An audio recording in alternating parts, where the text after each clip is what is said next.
concert d'hommage à titre posthume à l'ancien Premier ministre Yovi Agboibo, décédé. Chris Ega, on va d'abord parler de Maître Yovi Agboibo. Qui était Agboibo?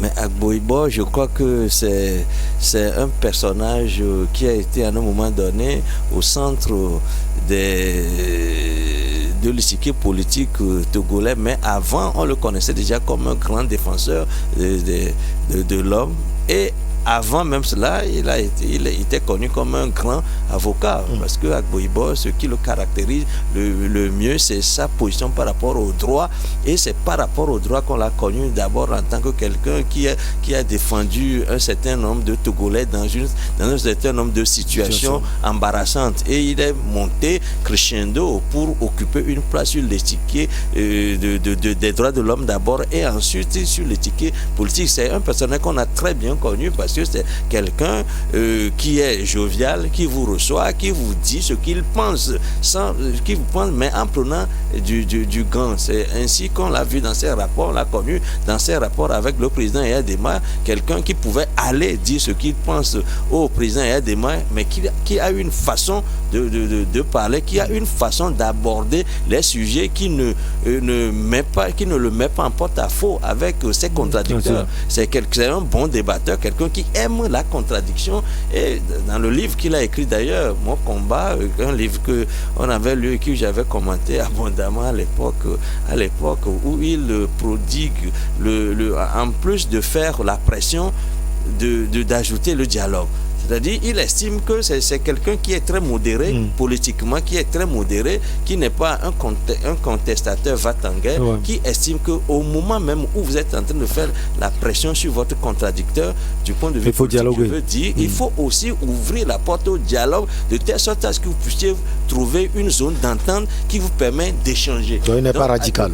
Non, ce n'est pas un radical, ce n'est pas quelqu'un qui estime qu'il faut tout déménager, ce n'est pas un révolutionnaire qui estime que vous êtes trop mauvais, vous devez dégager. Ce n'est pas un manichéen qui trouve que le mal se trouve d'un côté et que le bien se trouve de l'autre côté. C'est quelqu'un par cette posture qu'il a vis-à-vis de ses contradicteurs qui fait qu'il a pu initier un certain nombre de dialogues entre le pouvoir en place.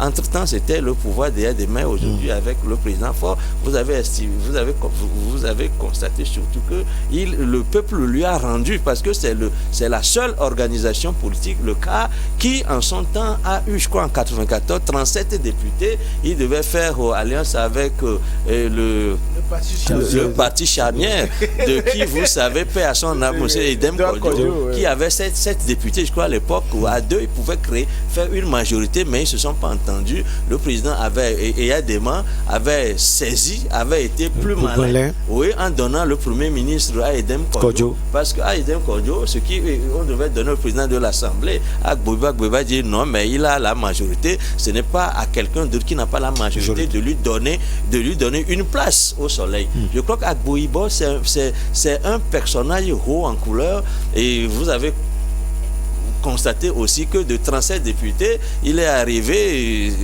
sa position s'est étiolée, et il a finalement eu aux dernières législatives, je crois, 3 ou 4 députés, et cela s'est joué surtout entre opposants qui ne se sont pas entendus, qui se posent des pots de bananes, et puis finalement, Agboibo, c'est tout ça, c'est quelqu'un qui aime bien la politique, mais sa politique, il a commencé d'abord petitement par son cabinet d'avocats, et ensuite il est devenu un défenseur des droits de l'homme. Il a été, vous le savez, le premier président de la Commission nationale de la CNDH qu'il a créé, et pour créer cette DH là, il était allé voir le président pour lui dire que ce n'est pas contre vous que cette commission là est créée, mais en principe ça fait l'honneur au pays, et en faisant honneur au pays, vous fait honneur, parce que lorsqu'on dit que le Togo a une commission nationale de défense des droits de l'homme, c'est l'honneur, tout l'honneur de la création de cette commission revient au président, parce que c'était une époque où très peu de pays avaient des commissions du genre, mais Eyadema, il faut le dire, avait accepté, parce que faisant confiance à Maître Agboibo, parce qu'il sait qu'il n'y a pas feu. Agboibo sait l'approcher, c'est le dorloter, c'est le cajoler pour que certaines pilules-là passent. C'est également celui qui a créé le comité d'action pour le renouveau. On appelait, entre-temps, on parlait de phare pour les jeunes. C'est le mouvement d'abord, ça avait commencé. C'est pas le mouvement. Ouais. Vous savez, Agboibo, comme le nom, on peut le traduire en français, c'est le Bélier noir. Bélier noir. C'est ça même, je crois, l'emblème de Couvé. Du parti même, le bélier noir. Et il avait souvent, il avait, je vous ai toujours dit ici que c'était un homme terre à terre. C'est-à-dire qui n'a pas de complications en termes de français, et qui peut même, en parlant le français, peut mélanger rapidement avec le patois. Ça marche. C'est ce jeu, il avait toujours joué avec Yadman parce qu'ils étaient de même niveau. C'est-à-dire qu'ils se prenaient. Ils se mettaient au niveau. Voilà. Donc, comme il l'a dit, c'est quelqu'un qui peut rentrer chez vous à la maison, qui peut-être voir votre enfant en train de s'amuser, ou vous êtes assis. Il peut s'amuser avec l'enfant. Voilà, se baisser, se rabaisser au niveau de l'enfant. Donc, c'est ce qu'il avait toujours fait. Et Adema aimait causer avec lui, échanger avec lui. Alors que quand vous prenez Kodjo, Edem Kodjo, oui, c'est un vrai snob. Ouais. C'est un vrai snob. Il a toujours gardé ses idées blanches. C'est un énarque. Voilà, justement. La crème donc, des même l'affaire de premier ministre, je vous avais expliqué comment Yadema les avait dribblés. Parce qu'il a placé Edem Kodjo quelque part avec son interlocuteur. Lui était avec Agboibo, il parlait du premier ministre de tout. Et l'autre écoutait ce que celui-ci disait. Donc quand ils sont sortis, c'est fini, tout le monde était braqué. Alors qu'ils pouvaient penser que Yadema c'est un vrai malin qui aussi joue politiquement. Donc Yaobi Agboibo a fait son temps avec la CNDH, les procès, quand il y a un procès. Retentissant. Au tribunal, il est volontaire, il prend sa toge, il met, il va. Donc il avait cette foule-là que tout le monde le connaissait. Donc c'est ça, il a pu obtenir beaucoup de choses dans cette lutte. Comme il a dit, la CNDH où le Togo était pratiquement l'un des premiers pays à l'avoir. Et puis beaucoup de choses jusqu'à les négociations pour accepter la conférence nationale souveraine. Après, d'autres ont éclaté en disant que les accords ne signent que les signataires. Les accords n'engagent que les signataires. C'est Ninevi qui l'a dit, de la CDPA. Oui, la Convention démocratique des peuples africains. À l'origine, c'était la présidence du doyen d'âge qui devait se faire. Le MPT avait déjà proposé son candidat qui était accepté avec les Agboibo, mais arrivé, quelqu'un a sorti le nom du vieux Namoro Karamoko que personne ne voyait venir, et voilà, c'est là que les gens réclamaient. Mais nous avions eu à faire des accords, et Ninevi dit les accords n'engagent que les signataires, et le MPT s'est braqué jusqu'à son braquage de venir aujourd'hui unir. Donc Agboibo est mort. Les hommages qui lui sont rendus sont mérités. D'ailleurs, les chercheurs. On va la politique d'abord tout pour les. Au mois de mai, disons, un colloque scientifique où les gens sont venus, ont pu déballer tout ce que la personne a été, et puis même ses œuvres inachevées également ont été évoquées. Hommage mérité. Très d'ailleurs. Oh, bon, vous savez. À nos milieux Wachi, un mort doit respect et hommage. Ce n'est pas aujourd'hui on va critiquer la vie passée de Maître Agboibo. Il est parti. Puisqu'il n'est plus de nous les vivants. On ne peut que lui souhaiter un bon repos éternel et que Dieu puisse l'accepter dans son paradis. Cela dit, Maître Agboibo, je l'ai connu, un homme très attaché à la culture, foncièrement attaché au rite coutumier, voilà, au rite coutumier, fondamentalement traditionnel. Il est très lié à la coutume africaine. je le vois mettre le pagne, sans porter le petit tricot là, et sillonner les funérailles les week-ends, surtout chez nous dans le Yoto. Il est toujours présent, il pleure même parfois à chaudes larmes. On laisse ceux qui ont perdu leurs parents pour venir consoler Maître Agboibo. Je me souviens... Ah oui, je me souviens aussi de Maître Agboibo qui parfois, quand il était dans son véhicule, il descendait et il regardait l'état alors défectueux de la route et il faisait la tête comme quelqu'un qui rentrait à Lomé va trouver une solution. Je le vois aussi haranguer la foule dans les funérailles pour leur dire ok, nous sommes avec vous, une fois au pouvoir, nous allons refaire Yoto et tout et tout. Je me souviens de Maître Agboibo. Mais il n'est pas allé au pouvoir. À la veille de son emprisonnement, j'étais avec lui.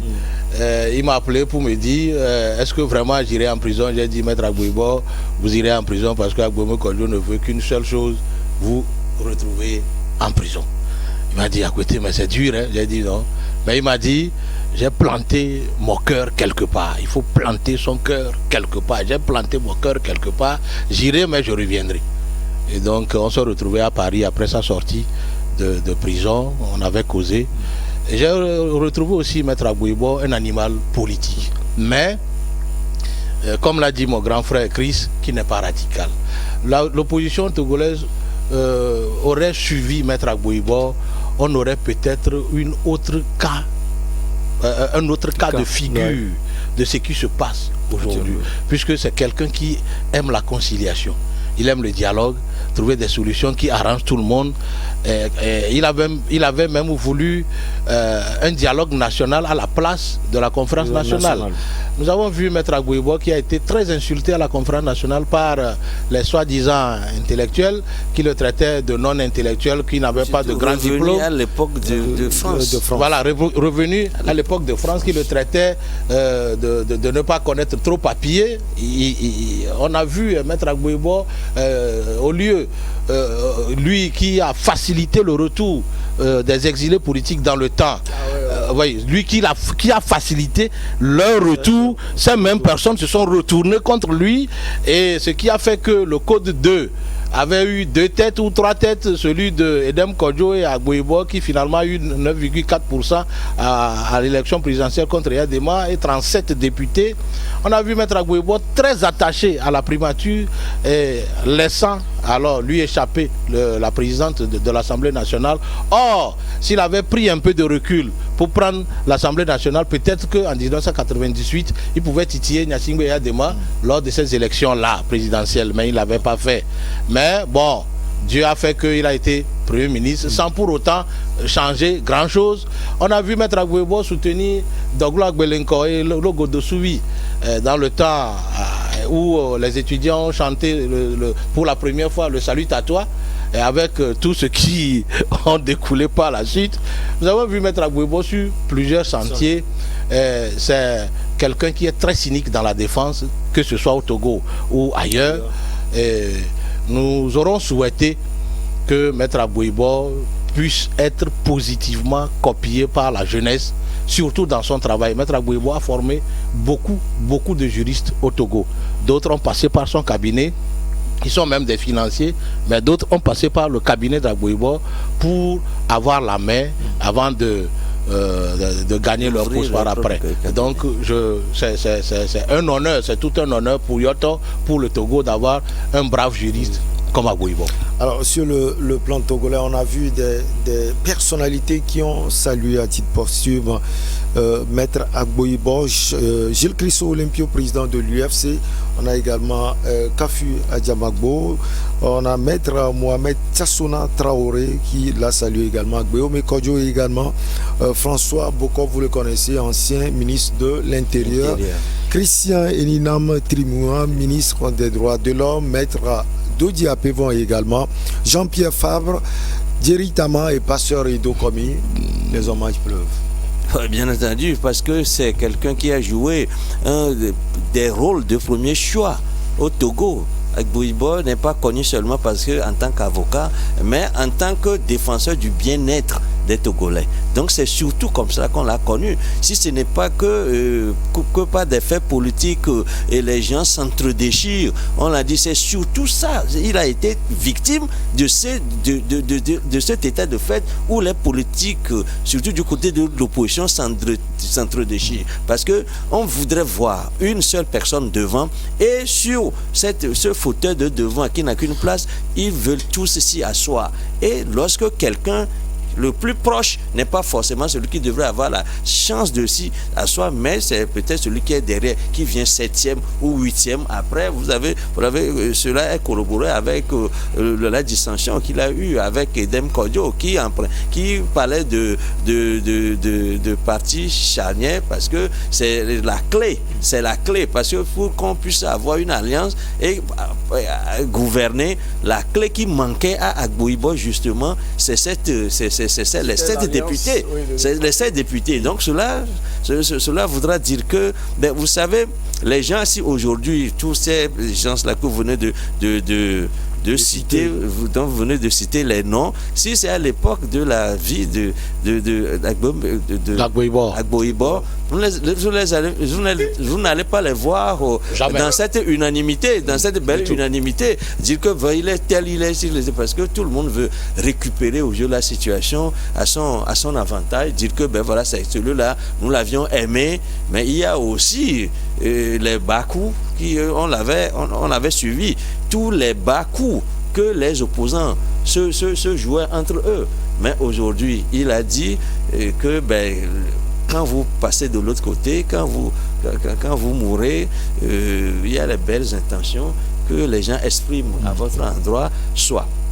Mais ce dont je voudrais parler par ailleurs aussi, c'est par exemple le maître Agboibo, quand il est revenu finalement la dernière fois à la tête de son parti, il avait pris entre-temps sa retraite, mais on ne sait pas comment, quelle fourmi l'a piqué, il est revenu encore.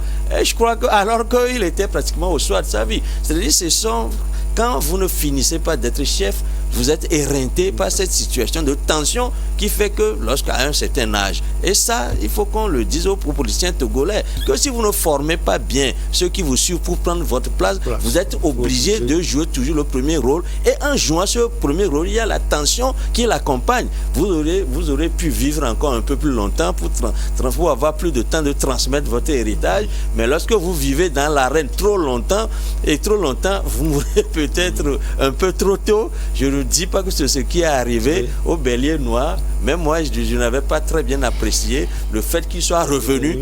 Après avoir quitté, il aurait pu rester dans l'antichambre pour continuer de donner l'orientation, mais venir se porter devant la bataille. Je crois que cela ne l'a pas forcément. Je sais que vous voulez ajouter quelque chose. L'emblème du parti, c'est en son nom. Oui, mais bien sûr. Et puis, je vais vous dire, c'est que nous avons nos partis, le leader, et nous, tout le monde. Vous savez, les élections 2010, vous savez, nous dit après-bon aller à ces élections.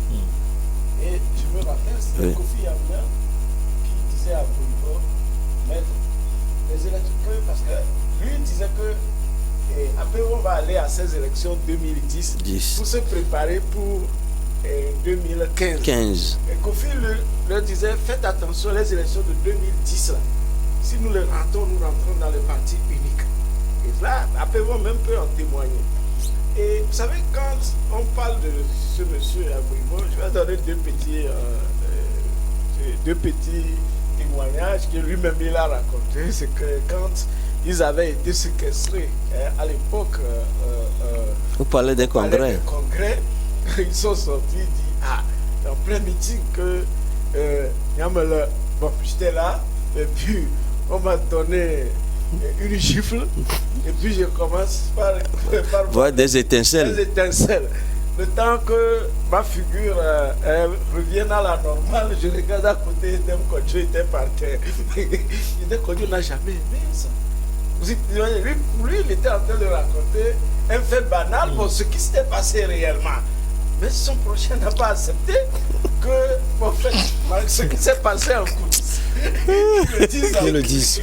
L'autre, c'était lors de meeting. Oui. Quand il parlait de comment ils étaient pistés par la soldatesse de Yadima, les soldats de Yadima.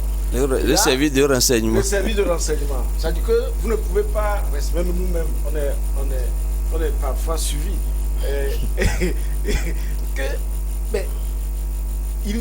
Il était suivi, il allait en voyage. Il a constaté un véhicule qui le suivait depuis. Et il a vu, savait qui était dans ce véhicule, c'était le colonel Djoua. Et finalement, il a décidé finalement d'aller à l'aéroport. Il arrive à l'aéroport, il trouve que la voiture également était derrière. Il rentre dans les toilettes pour se cacher. À un moment donné, il s'est rendu compte que l'avion va quitter. Il sort, il rentre dans l'avion.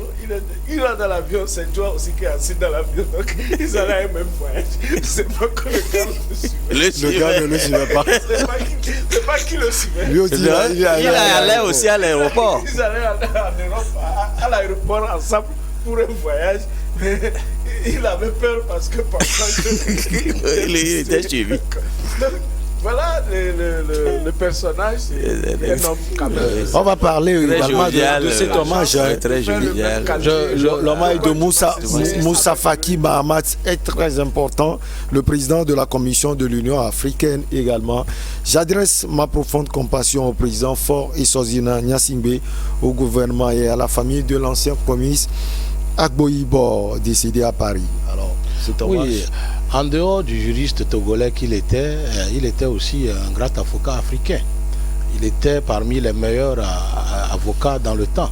Donc, certainement qu'il a eu des contacts au Tchad et qu'il a travaillé aussi au Tchad. Je me souviens toujours de Maître Agbo-Ibor, quand ce n'est pas le président de la Cour constitutionnelle qui va me démentir ou le ministre Bawara qui va me démentir. Quand à 8 heures déjà, vous mangez de l'haricot avec de l'huile rouge et du gari chez Maître Agbo-Ibor et après, on amène du sodabi. Ou après, c'est Afrique Foufouava dans le biais ou encore Foufouava. Ça veut dire que Afi amène le foufou, on a faim. Donc, c'était un père de famille, il se comportait comme tout le monde, citoyen lambda. Il avait des qualités. Mais vous savez, la politique n'apprécie jamais quelque chose. Donc c'est la politique qui a dénaturé un peu l'humaniste qu'il était. Voilà. Donc je retiens de Maître Agbo-Ibor, ce petit magicien à l'école, parce que beaucoup de ces...